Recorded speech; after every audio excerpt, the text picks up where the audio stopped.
everyone. Welcome back to the channel. My name is Fred Macedo and I'm so excited to have you here. Today we're going to discuss a random theme of Spiritism in Gospel at Home. But before we get started, I want to ask you a question. Do you know Allan Kardec's doctrine, also known as Spirit's doctrine? Let me know your thoughts in the comments below. All right, let's get into it. We start with our Father prayer. Please, Rosangela. Our Father, who art in heaven, hallowed be thy name, thy kingdom come. Thy will be done on earth as in heaven. Give us this day our daily bread, and forgive us our trespasses, as we forgive those who trespass against us. And lead us not into temptation, but deliver us from evil. Amen. Thank you, Rosangela. Now I'm gonna pick a random theme of gospel according to Spiritism.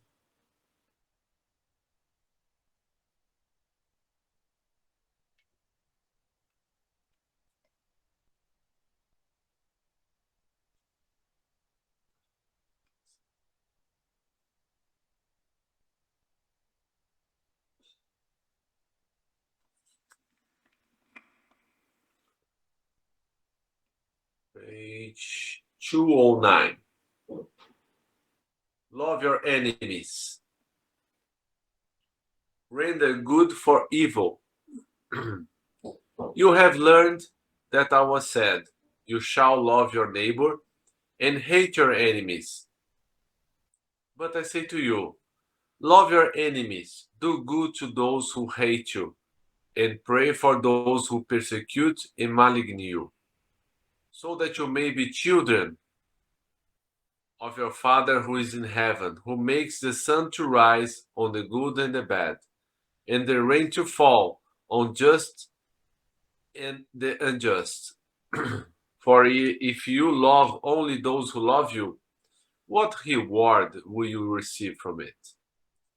Do not the publicans also do that? And if you greet only your brothers, what are you doing that others do not?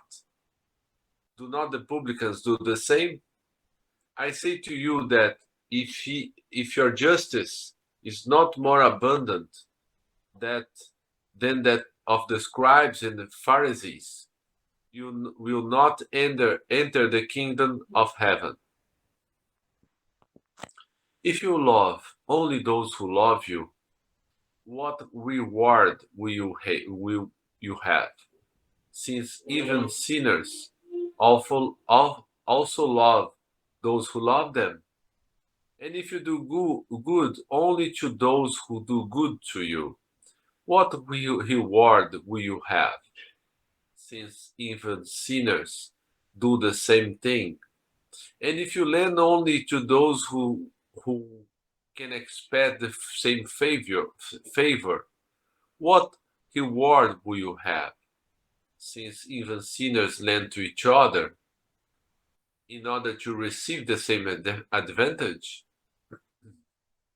But as for you, love your enemies, do good to all, and lend without expecting anything. And then your reward will be very great, and you will be the children of the Most High, who is good to ingrates and even the wicked. Thus, be full of mercy, just as your God is full of mercy.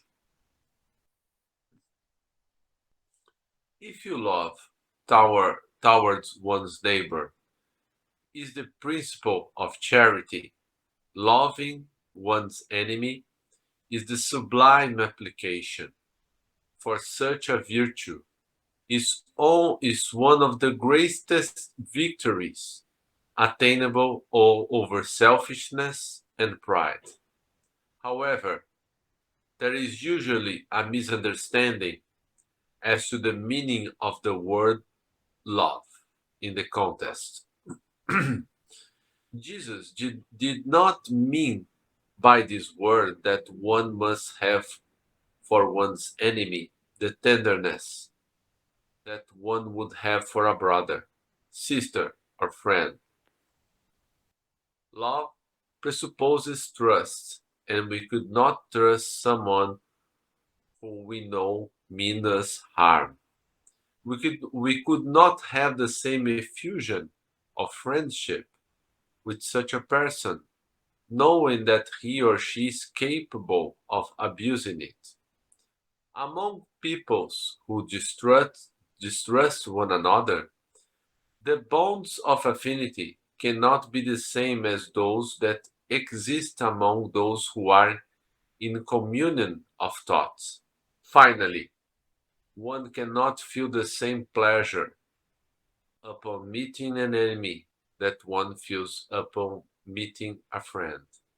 Furthermore, this sentiment results for a physical law, the law of assimilation and repulsion of fluids. A malevolent thought emits a fluidic current whose impression is painful. A benevolent thought envelops you in a pleasant emanation. Hence, the difference in sensation one experiences when close to a friend or an enemy. To love one's enemy, therefore, cannot mean that one should not make a difference between them and one's friend. This precept seems difficult, even impossible to practice, only because one has wrongly believed that it prescribes giving friends and enemy the same place in our hearts. Since the poverty of human language forces one to use the same terms to express the various nuances of sentiments, reason calls us to differentiate them according to each case. To love one's enemy, therefore, does not mean holding for them an affection that is not natural, since contact with an enemy makes the heart beat in a much different way than does contact with a friend. It means holding neither hatred nor rancor nor desires for vengeance against them. It means forgiving them unconditionally and without ulterior motives for the harm they have caused us. It means not setting up any obstacles to reconciliation. It means wanting the good for them instead of wishing them harm. It means rejoicing instead of despairing for the good that reaches them. It means extending to them a helping hand in case of necessity. It means abstaining either in word or act from anything that might harm them. Finally, it means repaying their harm with good in everything with no intention of humiliating them. Whoever does this fulfills the conditions of the commandment love your enemies. Reading this part, I'll try to explain. I remember a story from Chico Xavier, the greatest medium in Brazil that has passed away like 10, 15 years ago. He had a dog that he loved it too much, but the dog was sick, and I don't remember if it was a friend, but let's make it a friend. A friend in order to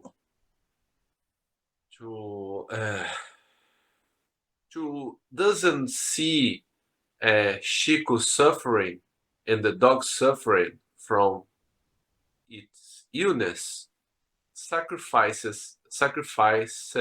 the dog. And Chico Xavier was very upset because he loved the dog uh, very much, and he was hurting his feelings and did not forgive that person. And one day, his spiritual guide Emmanuel said to him, Chico,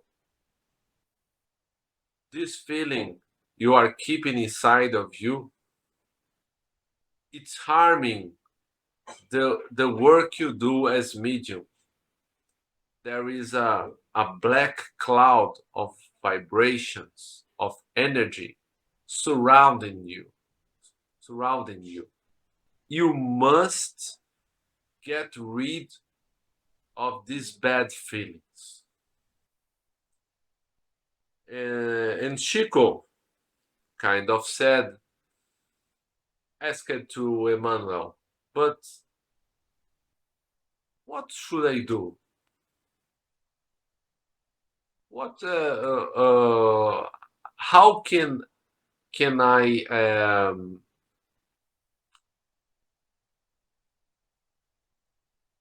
Just a minute.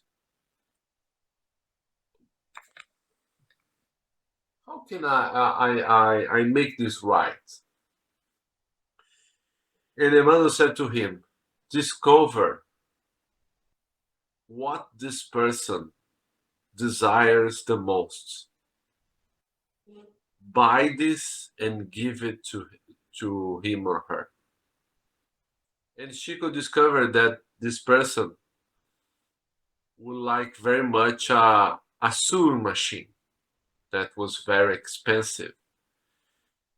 And Chico questioned Emmanuel, but he or she killed my dog, and I have to give him or her an extreme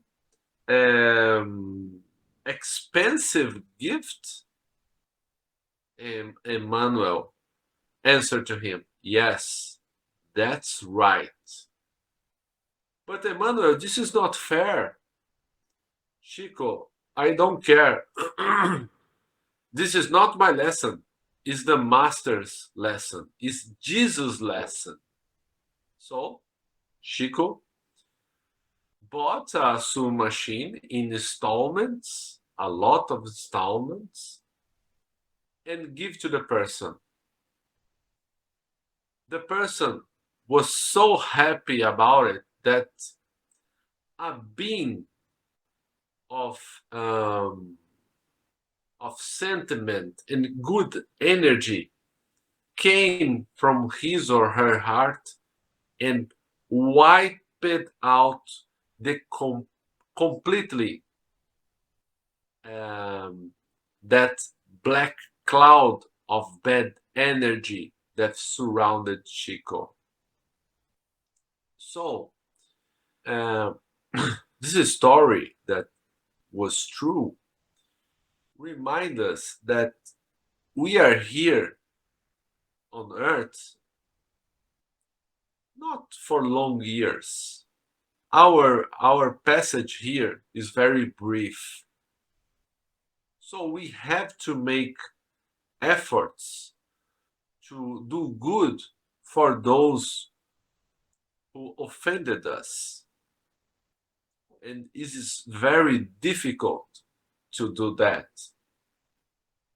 I don't have the spiritual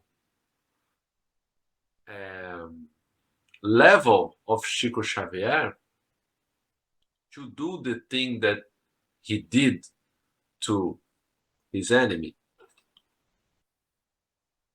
So what we can do instead, when we receive evil from others, We do not take revenge. We forgive them. If we can't buy anything to them because we don't have it, or even we don't want to do that, we don't repay evil to evil. We repay evil to good. We make a prayer for this person and we try to go on, because if we hold a grudge, I think it's grudge, a bad feeling of the situation in our heart, we will make our physical body sick.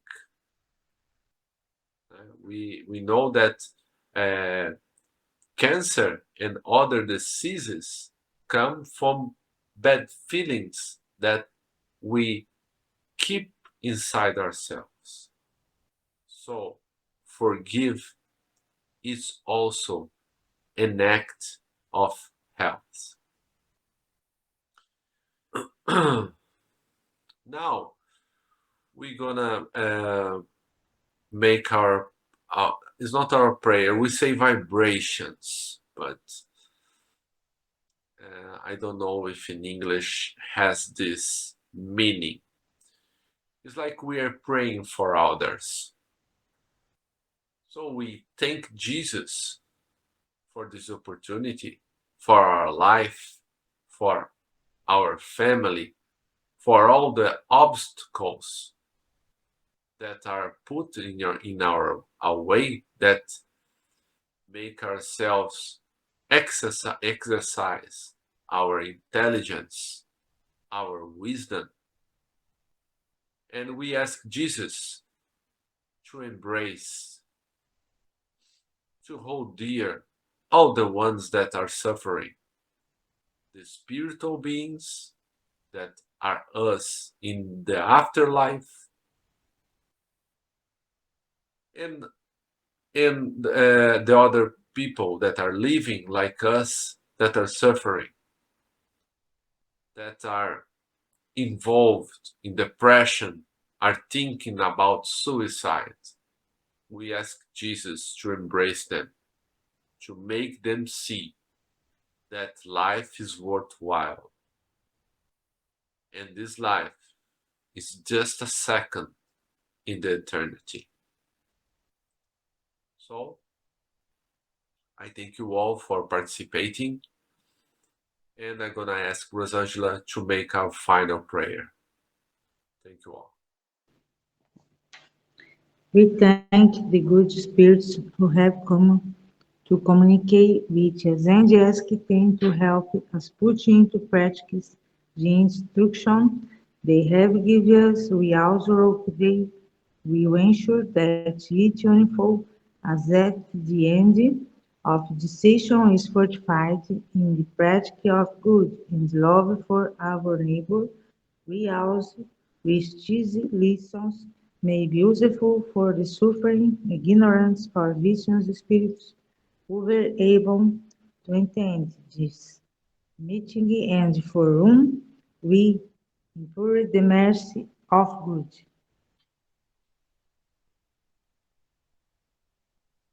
Thank you, Rosangela. Thank you, my friends. Good night, everyone. Good evening. Bye. Bye.